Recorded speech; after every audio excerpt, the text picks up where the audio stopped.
How many times has this happened to you? You firmly decide what you're going to do. Maybe it's going on a diet. Maybe it's calling that prospect back that looked at the 2-bedroom yesterday. Or maybe it's refraining from that 3rd glass of wine. But then you end up doing the exact opposite of what you intended to do. Maybe you're binge watching The Mandalorian. Baby Yoda is so cute. You're eating Oreos, you're tracking down long-lost friends on Facebook, or you're drinking that 3rd glass of wine because the crazy resident in apartment 207, well, they didn't call maintenance today, about the alien brain waves seeping in through the windows. Well, if any of this sounds familiar, you're not alone. Yes, issues of procrastination and willpower come into place. But stunning new research shows why this gap between wanting to do something and actually doing it takes place.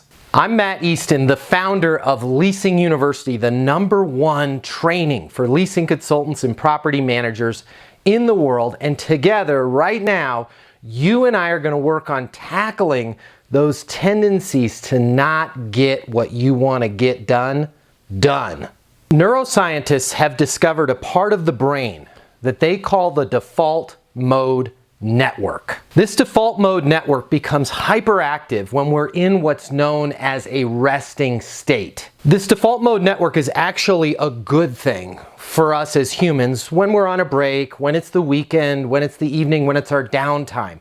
Because your default mode network determines your tendencies and allows you to relax so you don't need to focus as much on what you're doing.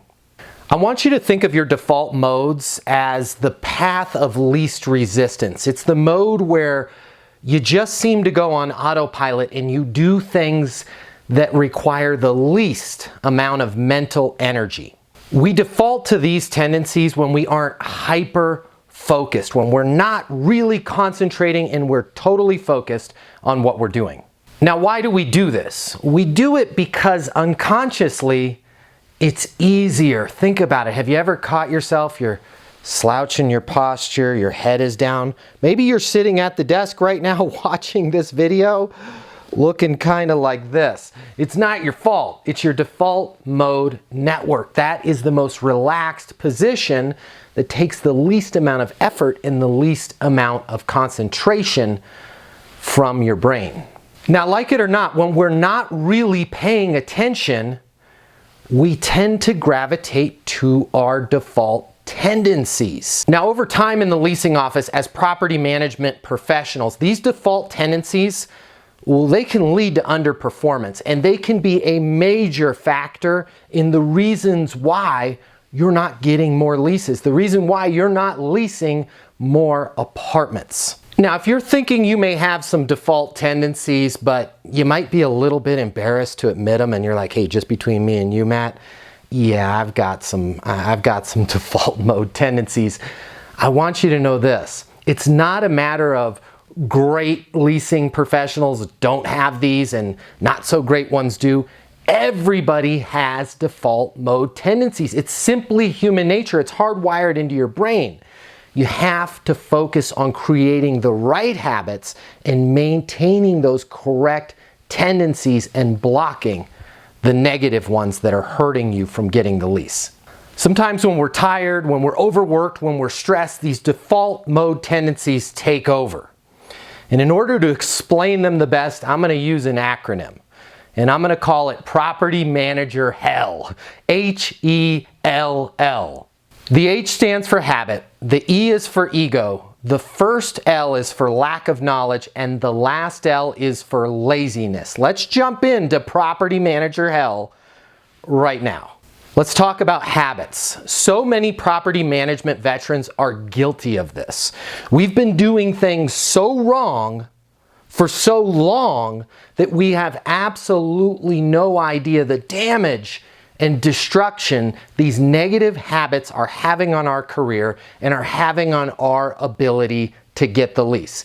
Don't believe me? Here's what I want you to do. I want you to pause the video and I want you to call 10 apartment communities in your market as if you're a renter. All right? You're going to see some bad habits. Chances are probably 8 of those 10 phone calls, either the whole call is going to be cringeworthy or most of it's going to be cringeworthy. One of the easiest ways to see bad habits is in our phone skills as property managers. And some of the people with the worst phone habits are my OG veterans that have been in the industry forever. They've been answering the phone so wrong for so long, they don't even realize how much more work they're making for themselves and how much damage they're doing to their ability to lease an apartment.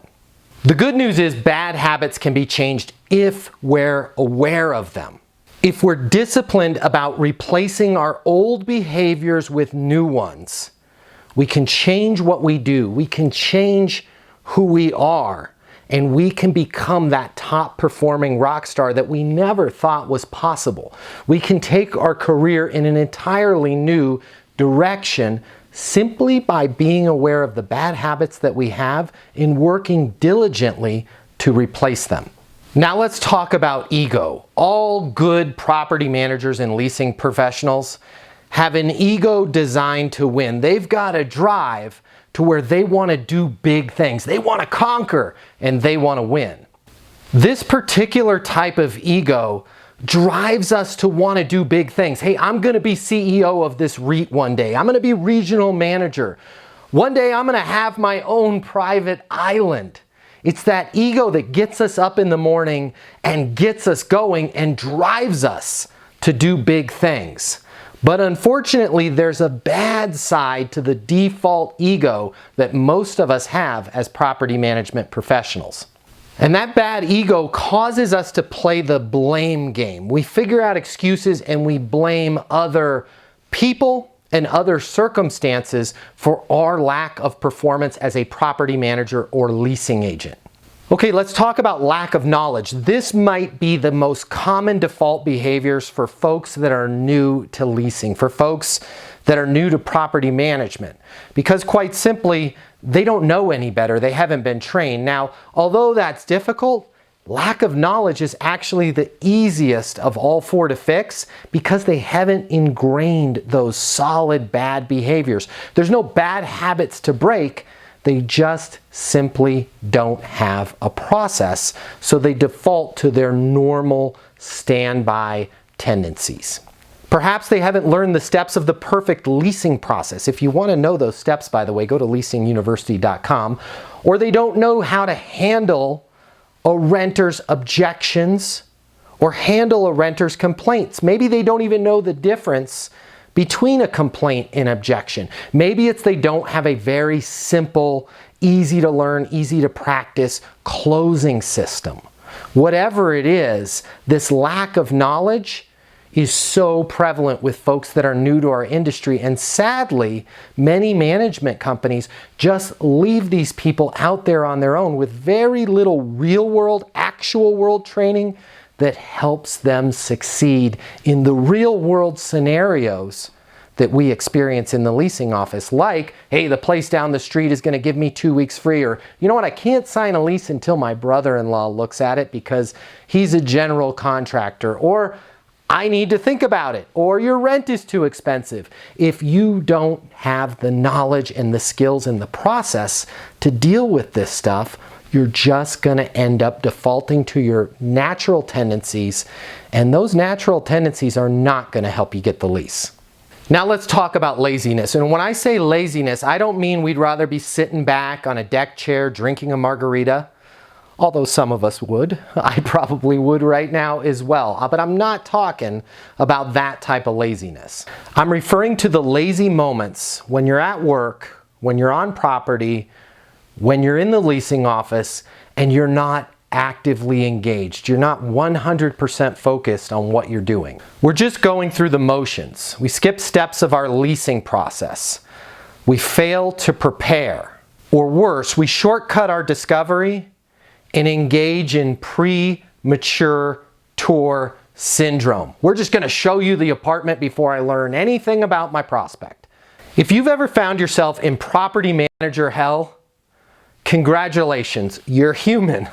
Falling into default mode behaviors is a natural part of being human. It's a natural part of being alive, and you're never ever going to be able to completely eliminate these tendencies.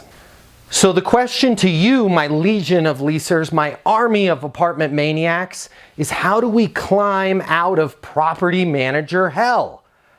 One of the first things I want you to do is solicit feedback. Listen, whether you're a leasing consultant, a property manager, a professional skier, a singer, or the President of the United States, it's a good idea to solicit feedback from others and solicit that feedback on a very regular basis. The sooner that you can figure out, okay, hey, I skipped a step here, or I need some phone training, or I need to polish up my closing skills, the sooner you're going to correct those default behaviors before they become so deeply grooved into your brain and into your tendencies that it takes a lot more work to replace them with the right behaviors and the right tendencies. Second is I want you to start taking more responsibility. No matter where you sit at the property, no matter where you sit in the portfolio, no matter where your job is in your property management organization,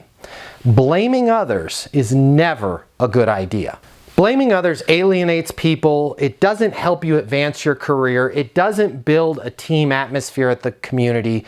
And more importantly, when you get in that habit of blaming others, well, you're basically going to short circuit your path to success because it's easier to blame others than to correct your own behavior. Let me give you a few examples.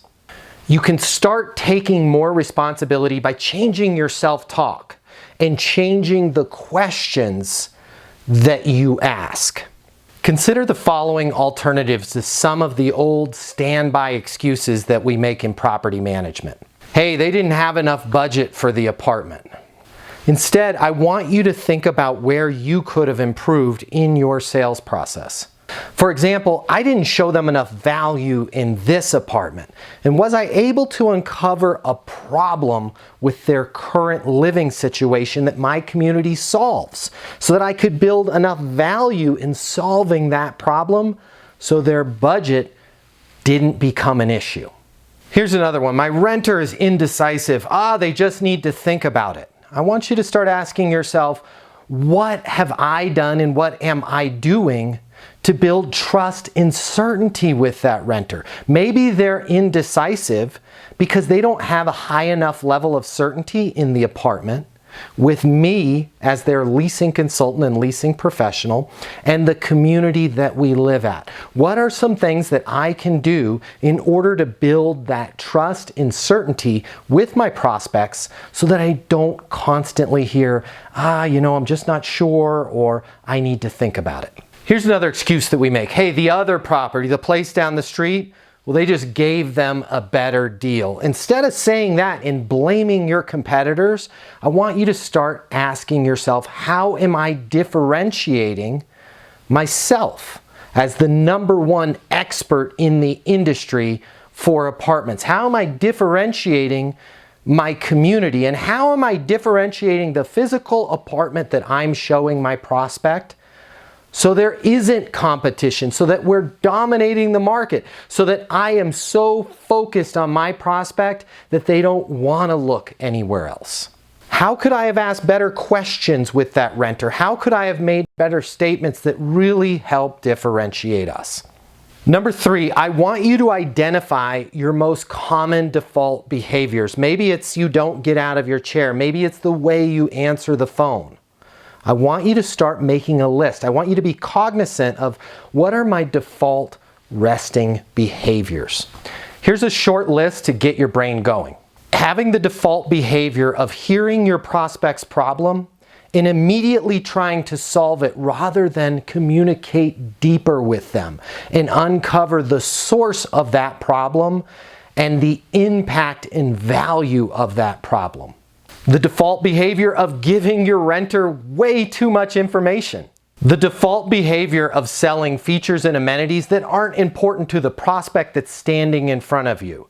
Dog park, anyone? No, I don't have a dog, but we've got a dog park. The default behavior of talking too much during your discovery and closing phases. And the default behavior of not involving all of the decision makers. Listen, all of us as property management professionals, we want to succeed. We want to do the best for ourselves, for our family, for our children. We want our bosses to be proud of us. And yeah, a lot of us want to become CEO of that major REIT and one day buy our own private island where we can kick back and have margaritas. But the first step to getting there is to identify your natural default behaviors and your natural tendencies that are putting you in property manager hell and work your way out of it. My name's Matt Easton. Again, I'm the founder of Leasing University. I hope you've enjoyed this video. I hope you've subscribed to this channel. Please consider taking a look at what we have to train you over at leasinguniversity.com. And until the next video, I want you to be great. I want you to stay out of property manager hell. And I want you to get those leases.